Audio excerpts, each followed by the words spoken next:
Ben Lala. Hey, salut tout le monde, bienvenue à cette troisième saison de Ben Lala. Ben Lala. Et oui, la troisième saison est maintenant lancée avec notre premier épisode. Ben Lala. Ben Lala. Alors, si c'est la première fois que tu écoutes mon podcast, mon nom est Benoît Rochefort, je suis professeur au niveau collégial et dans le fond, ce que je fais, c'est que je prends l'actualité comme trame de fond et j'explique quelques concepts. On démystifie certaines choses, notamment qui touchent à la gestion, au milieu des affaires, à l'administration. Et cette saison, dans le fond, comme là, on a une année d'expérience, eh bien, j'ai des petits trucs que je vais te parler, mais plus la semaine prochaine. En fait, c'est plus que des petits trucs. La semaine prochaine, je vais vous présenter une nouveauté importante dans le podcast. Ce sont l'arrivée de chroniqueurs. Je trouvais ça le fun d'arriver et de dire, OK, pourquoi on n'utiliserait pas des gens qui ont l'intérêt à venir parler dans un podcast d'un sujet qui les passionne ou d'un sujet qui les intéresse, transmettre cette passion-là, mais aussi de parler de sujets qui sont très diversifiés en même temps, mais qui rejoignent toujours la ligne, dans le fond, du podcast. Donc, je ne te les présente pas cette semaine, je ne te dis pas qui ils sont, parce que la semaine prochaine, je m'assure d'avoir au moins une entrevue avec chacun d'eux et on va prendre le temps de jaser. Premièrement, de vous les présenter. Deuxièmement, d'être capable de dire ça va traiter de quoi leur chronique et je vais vous expliquer un peu sous quelle forme aussi que ça va prendre durant la prochaine saison. Alors, comme sujet de la semaine, j'ai décidé de vous parler du conflit de travail qui opposait la direction d'Olimel de Vallée-Jonction et son syndicat. Alors, on va premièrement regarder quelques faits saillants du conflit de travail. Donc, le conflit de travail a débuté le 28 avril dans lequel les syndiqués ont décidé d'exercer leur droit de grève. Donc, la grève a été déclenchée le 28 avril, une grève qui a duré 5 mois. Dans cette période-là, il y a eu 22 rencontres avec les équipes de conciliateurs qui avaient été nommées par le gouvernement du Québec afin de rapprocher les deux parties. Les éleveurs, dans le fond, de porcs du Québec, mentionnant entre autres qu'il y avait en attente 130 000 porcs afin d'être abattus.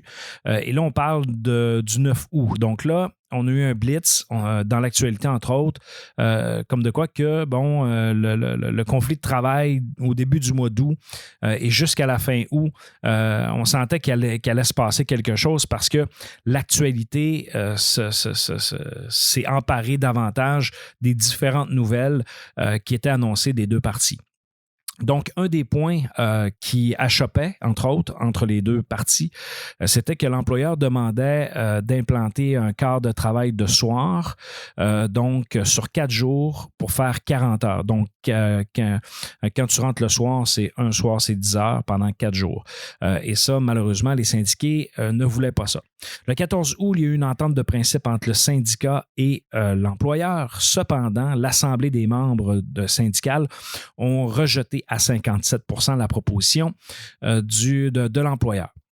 Le 24 août, la direction d'Olimel a annoncé que si le problème ne se réglait pas, qu'ils allaient procéder à la coupure de 500 postes. Le 25 août, donc dès le lendemain, le ministre Boulay a proposé, entre autres, aux deux parties, notamment si l'impasse ne se règle pas. Dans le fond, il disait, écoutez, on va vous suggérer très fortement d'aller en arbitrage. Et là, ça, c'est une des solutions notamment qui avait été suggérée. Et dès le lendemain, la CSN a refusé catégoriquement d'aller en arbitrage. Le 27 août, donc le lendemain, à ce moment-là, on voyait que les négociations, dans le fond, se poursuivaient, mais à ce moment-là, c'était quand même, en guillemets, assez gelé. On était rendu à 160 000 porcs qui étaient prêts à être abattus et qui étaient toujours en attente. Donc, les producteurs étaient toujours là. Et en date du 1er septembre, si je ne me trompe pas, il y a eu la proposition dans le fond, la proposition en fait, il y a eu une deuxième entente de principe qui a été entendue et l'offre patronale a été acceptée de l'ordre de 78 % de la part des employés. Donc, dans ce que je viens de te résumer, il y a beaucoup de choses. Première chose, conflit de travail, grève pendant 5 mois. On a les producteurs de porc qui, eux, disent écoutez, pendant le temps que vous êtes en grève, l'usine ne fonctionne pas, puis ça fait en sorte qu'on ne peut pas abattre nos bêtes pour être capable dans le fond, de poursuivre notre travail. Donc là, c'est de l'espace qui est occupé par d'autres, puis en même temps, il y a comme une période aussi dans laquelle ça peut se faire. Autre chose, le ministre Boulay lui disait écoutez, vous avez eu un conciliateur et ainsi de suite, et pourquoi vous ne l'utilisez pas? En fait, oui, vous avez eu 22 rencontres, mais visiblement, vous n'avez pas été capable de vous entendre. Alors là, c'est ça. Sinon, vous allez voir, en fait, on va vous nommer un arbitre, puis ça va se régler. Ensuite, il y a tout le processus jusqu'au règlement par la suite avec d'autres négociations, ainsi de suite. Donc, premièrement, une grève, c'est le droit des travailleurs, OK? Ça fait partie des droits, notamment lorsque tu es syndiqué, tu as un droit de grève. Bien sûr, il y a des principes là, qui est rattaché avec la convention collective. Tu ne peux pas dire, moi, demain matin, je fais la grève. Faut qu'il y ait un processus, tout dépendant, bien sûr, de la convention collective. Il y a un processus de mise en place pour la grève. C'est la même chose du côté de l'employeur. L'employeur, lui, peut décoller un lock-out. Donc, un lock-out, c'est l'opposé de la grève. Alors, quand les employés sont en grève, quand les syndiqués sont en grève, eh bien, il y a une chose qu'on appelle un fonds de grève. OK? C'est souvent ça lorsqu'on fait la grève. Donc, c'est de l'argent qui est redonné, un peu comme une forme de paye, dans le fond, pour permettre aux syndiqués de faire la grève et de subvenir à leurs besoins. C'est sûr que c'est pas aussi important qu'une paye, mais au moins, ça permet comment je peux dire ça, de passer au travers.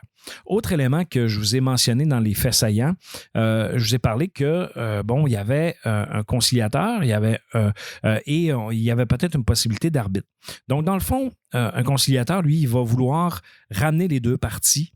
Ils vont essayer, dans le fond, son but, ça va être de faire en sorte que on puisse négocier sainement et on va essayer de respecter les deux parties dans leurs demandes, puis on va essayer de négocier finalement. Malheureusement, des fois, ça ne fonctionne pas. À l'opposé de ça, si par exemple un arbitre est nommé, donc les deux parties, s'ils décident d'aller en arbitrage, qu'on appelle, bien là, c'est un autre problème. Parce que l'arbitre, lui, là, il décide. OK, il va rencontrer les deux parties. Lui, son but, c'est pas de concilier les deux côtés. Lui, son but, c'est de prendre une décision pour le mieux des deux. Puis encore là, des fois, lui va trancher selon les droits et ainsi de suite de chacun.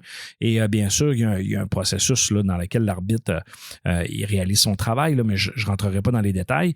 Ce qu'il faut surtout retenir, c'est quand un arbitre est nommé, alors sa décision, elle est irrévocable. Donc, lui, il va dire, OK, voici votre convention. Si elle est à l'avantage des syndiqués, tant mieux. Si elle est à l'avantage de l'employeur, tant mieux. On va devoir vivre avec pour la période de la dite convention collective. On a entendu parler aussi du ministre du Travail. Donc, le ministre, lui, c'est quoi son pouvoir là-dedans? Qu'est-ce qu'il peut faire? Eh bien, de façon générale, quand ce sont des conflits de travail qui sont dans le secteur privé, c'est assez rare que le ministre va s'en mêler, en guillemets. Dans ce cas-ci, le ministre a fait quand même plusieurs interventions, des interventions publiques également, qui demandaient, entre autres, autant aux travailleurs qu'à l'employeur de faire des efforts. Un des éléments qui était quand même assez important dans ce cas-ci, c'est lorsque Olimel a dit, on n'est pas capable de négocier, on n'avance pas, on ne négocie pas, là, mais si ça ne fait pas, là, on va couper 500 postes. Ça, je peux vous dire que ça a créé de la résonance autant du côté des employeurs que du côté de la collectivité. Le maire de la place, députés fédéral, provincial se sont unis pour dire, écoutez, ça n'a juste pas de bon sens. Là, 500 employés, là, ça représente entre 20 et 25 millions de salaires dans notre communauté qui n'est plus. Alors, on ne peut pas nécessairement se permettre de perdre ça. Puis, je vous dirais, peu importe la ville, peu importe la région au Québec, une fermeture de 500 postes, c'est pas ça qu'on veut. On ne veut surtout pas ça dans une économie. Alors, ça, c'est un des éléments qui, à mon avis, a eu une influence quand même assez importante pour le règlement. Pourquoi? Bien parce qu'il y avait une menace de perte d'emploi, il y avait une menace économique, une menace aussi qui était, je dirais, menaçante. Ben, en fait, je ne peux pas dire le terme menaçante. Lorsqu'on les élus ou les parties prenantes qu'on appelle commencent à intervenir puis commencent à mettre de la pression, des fois, ça te permet de voir aussi, de changer ton fusil d'épaule puis de voir les choses un peu différemment. Par contre, je suis convaincu que dans les demandes, entre autres, du syndicat, il y avait des choses qui tenaient la route puis il y avait des conditions de travail qui voulaient améliorer parce que je me souviens très bien, durant le mois de juillet, j'ai entendu le président du syndicat sur les ondes d'une radio à Montréal. Et je vais vous dire, c'était pas terrible la façon que le syndicat répondait aux questions. Je présume que le porte-parole était peut-être pas le meilleur pour répondre aux journalistes aguerris qui l'avaient en entrevue. Ceci dit, un des problèmes des fois qui peut arriver, notamment dans le cas de conflit de travail, comme ça, c'est que des fois, le conflit peut devenir personnel, puis que là, ben, des fois, on peut amener le conflit plus loin. Bref, autre élément que je veux faire ressortir, je viens tout juste de vous parler de parties prenantes. Donc, les parties prenantes, là, c'est assez simple. Ce sont les gens qui sont impactés, ce sont les gens qui sont impliqués de près ou de loin et qui peuvent faire une différence finalement dans ce contexte-là. Il y avait beaucoup de parties prenantes qui étaient externes au conflit, donc des citoyens. On retrouvait les politiciens, la population, les clients aussi, qui, dans le fond, ils parlaient d'une possibilité de pénurie de porc dans les épiceries. Donc, ça menaçait tout le monde. Les producteurs, qui, eux, sont des partenaires à ce genre d'entreprise-là, parce que les producteurs, les éleveurs, c'est eux qui fournissent la matière première. Donc, ces parties prenantes-là ont définitivement une influence dans ce genre de conflit de travail-là. Je vous dirais, plus le conflit de travail est long, plus ça laisse des marques. C'est faux de dire que OK, on va négocier, là, puis là, on va partir en grève, on va faire ça, on va faire ça. C'est faux de dire que c'est quand on revient, c'est comme dans les Calinours, là, dans le fond, c'est comme si on était très heureux. Là, viens, on va se serrer dans nos bras. Non, c'est pas ça. Les conflits de travail, quand il y en a, plus ils sont longs, plus ils sont durs, plus ils ont un impact sur le retour au travail, sur les conditions générales. Et par la suite, une fois qu'on a réglé notre convention, faut justement s'assurer qu'elle soit bien appliquée, qu'elle soit bien gérée. Parce que, on va se le rappeler, là, on va se le dire, là, c'est pas parce qu'il y a un syndicat que c'est plus difficile à gérer, là. Ceux qui sont pas capables de travailler avec un syndicat dans leur boîte, c'est que c'est des gens qui sont pas capables de composer avec la convention, sont des gens qui sont pas capables de composer avec les règles qui ont été établies. Parce que, tu sais, dans le fond, qu'est-ce que c'est une convention? Ce sont dans le fond, les règles qu'on s'est données, qu'on s'est négociées entre l'employeur et les employés avec le syndicat pour s'assurer d'un bon fonctionnement, s'assurer d'avoir une qualité de vie, s'assurer que le travail se déroule bien, dans le cas où il y a des conflits, qu'on soit capable de démystifier de quelle façon qu'on va les régler.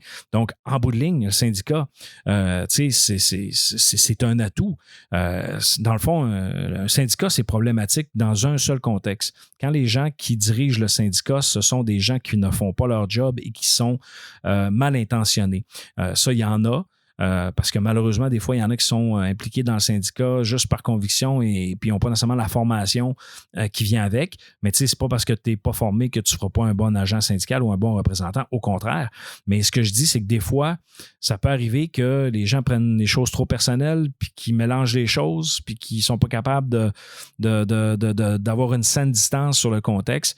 Ça laisse des marques et là, par la suite, ça leur empêche de faire le travail de représentation auprès de l'employeur l'employeur, puis des fois, ils prennent l'employeur en grippe, et là, ça l'émerge des conflits internes.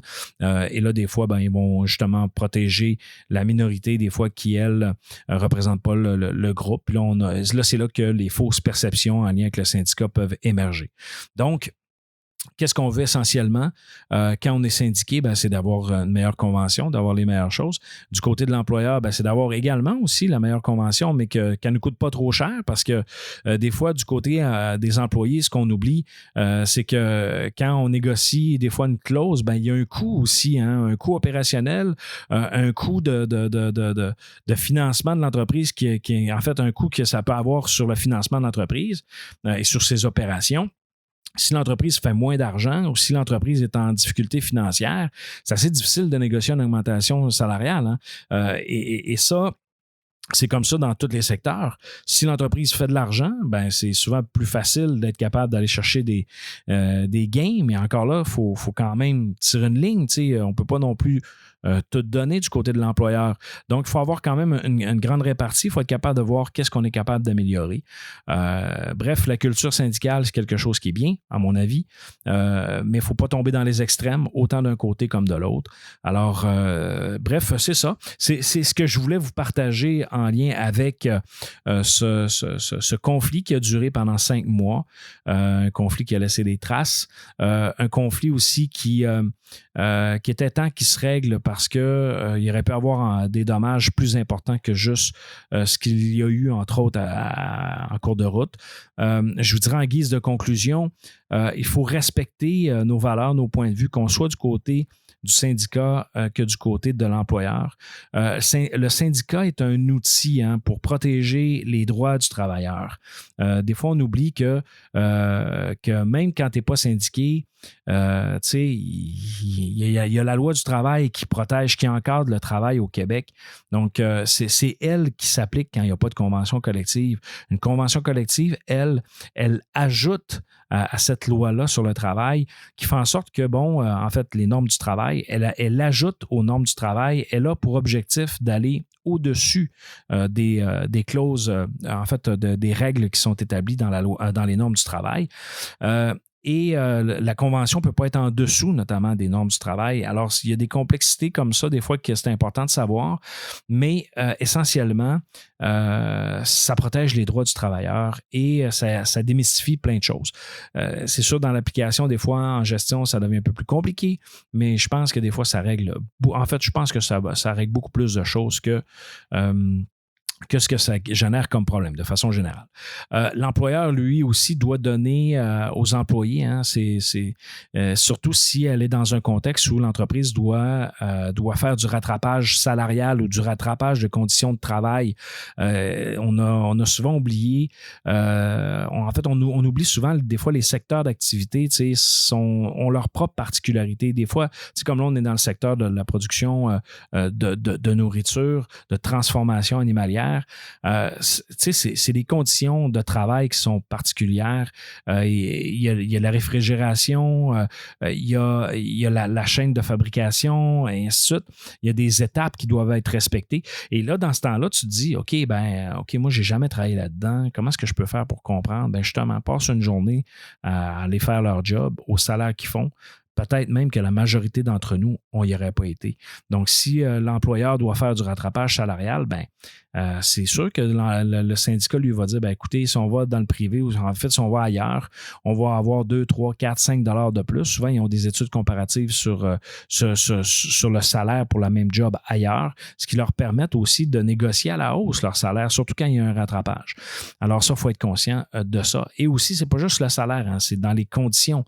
Il faut être conscient aussi que des fois qu'il y a des entreprises, puis qu'il y a des conventions collectives qui ne sont pas si généreuses que ça et qui, dans le fond, vont devoir faire l'objet des fois même d'un conflit de travail pour être capable de faire des gains significatifs parce que l'employeur en a bénéficié pendant de longs moments. Alors, c'est ce qui complète notre premier épisode. Alors, j'espère que vous avez apprécié. J'espère que ça a été accessible comme information.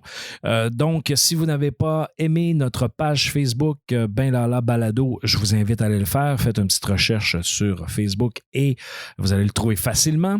On a également notre site web www.benlala.balado benlala.ca, dans laquelle vous avez toute l'information, tous les épisodes de la saison 1, saison 2, hors série. Alors, je vous invite à y aller. Et si vous avez des commentaires, n'hésitez surtout pas à nous envoyer un message dans Messenger. Et ça va nous faire plaisir de prendre vos commentaires. Sur ce, il ne me reste qu'à vous dire ciao, ciao. Ben là, là. Ben bon. Ben bon.